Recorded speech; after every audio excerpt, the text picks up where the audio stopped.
Sea borders are notoriously dangerous places, none more so than those on the South China Seas, the most contested waters on Earth.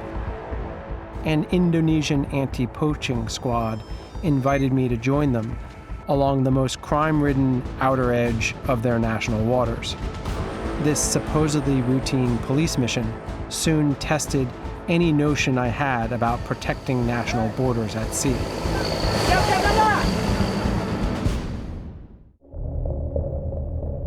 Two-thirds of the planet is covered by water.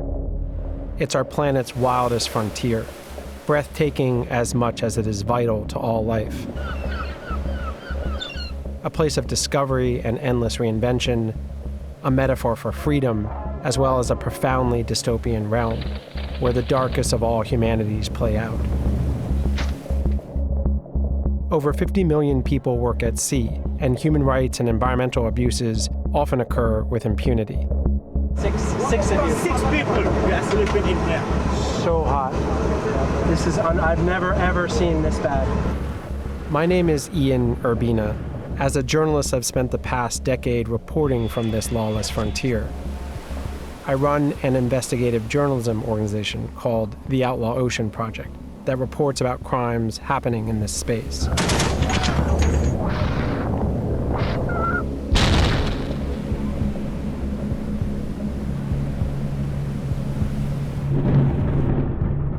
This is the Outlaw Ocean.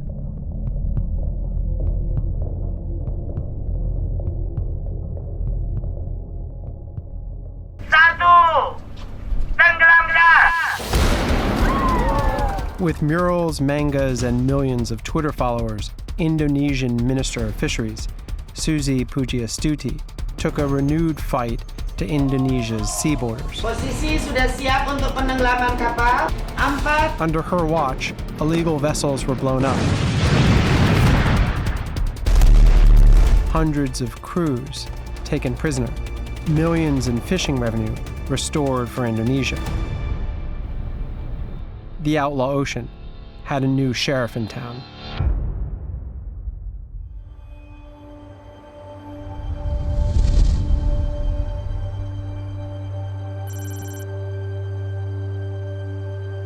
Before joining one of the Indonesian maritime border patrols, I traveled to the island of Pontianak to spend a day in one of the country's 5 detention centers that hold hundreds of crew seized from illegal fishing boats.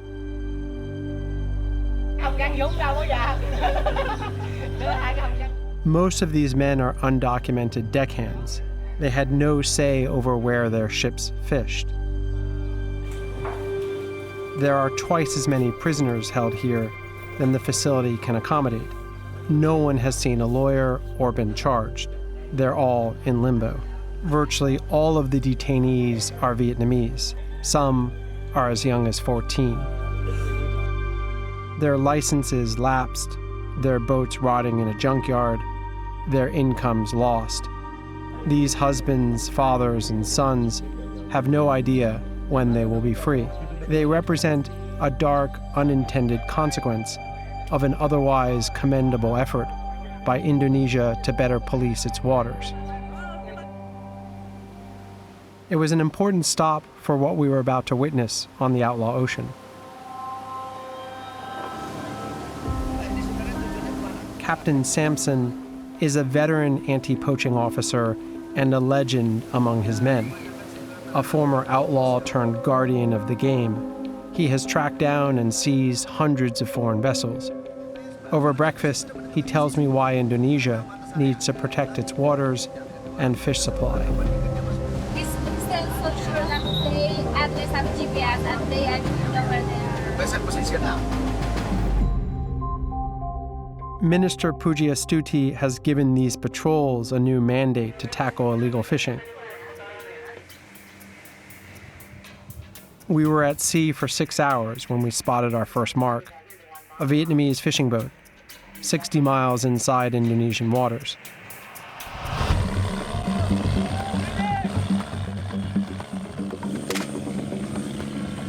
We gave chase. After warning shots, Sampson's men board the vessel and arrest the captain and deckhands.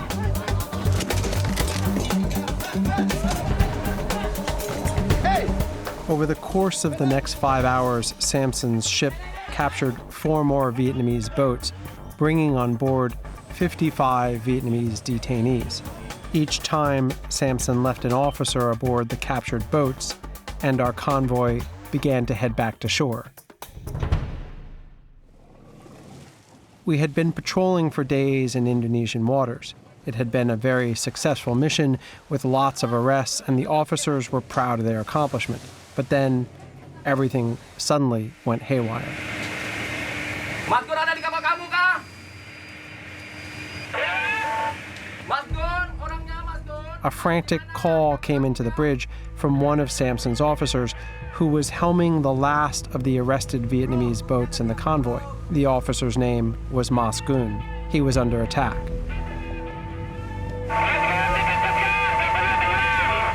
Mas Gunnya di mana?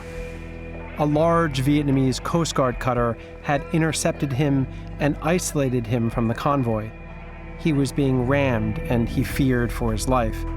We immediately U-turned and full throttle headed back to Mas Gun's location. But we were outgunned. The Vietnamese Coast Guard ship was twice our size. The Indonesian officer Mas Gun could no longer be contacted, and the seized ship he was escorting back to port was now sinking.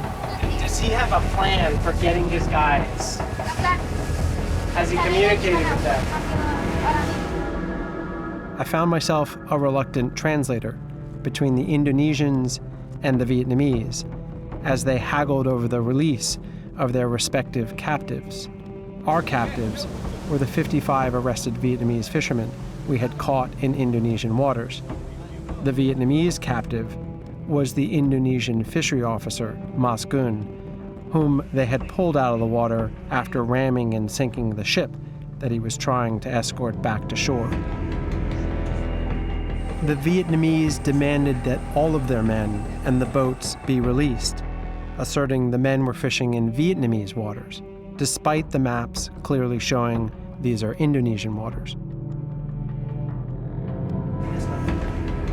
Samson was willing to give the men and boats back in exchange for Mas Gun.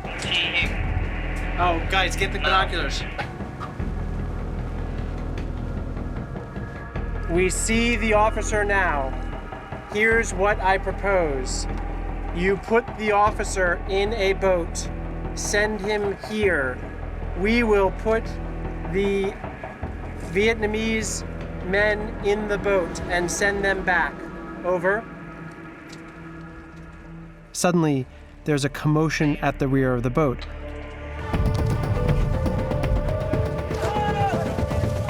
All 55 detained Vietnamese fishermen began jumping into the ocean and swimming to the Vietnamese Coast Guard ship, hoping to be rescued.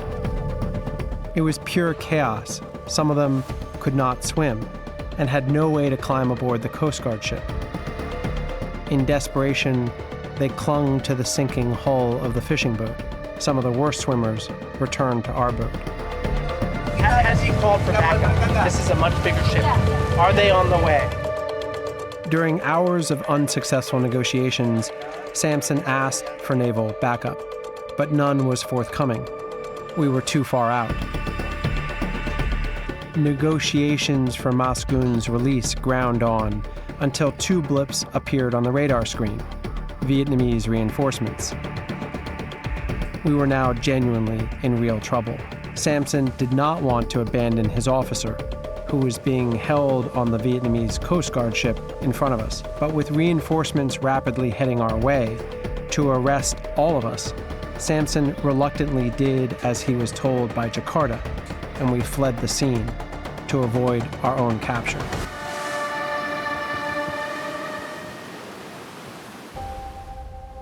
For all the solidity of lines on a map, sea borders are determined most by military might.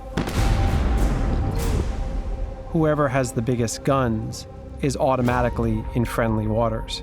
We like to think there are 5 major oceans and dozens of seas, but there is in fact just one big interconnected circulating body of water without borders or self-evident laws. The fish know this, and so do the fishermen. even if the politicians and Marine officers like to think otherwise.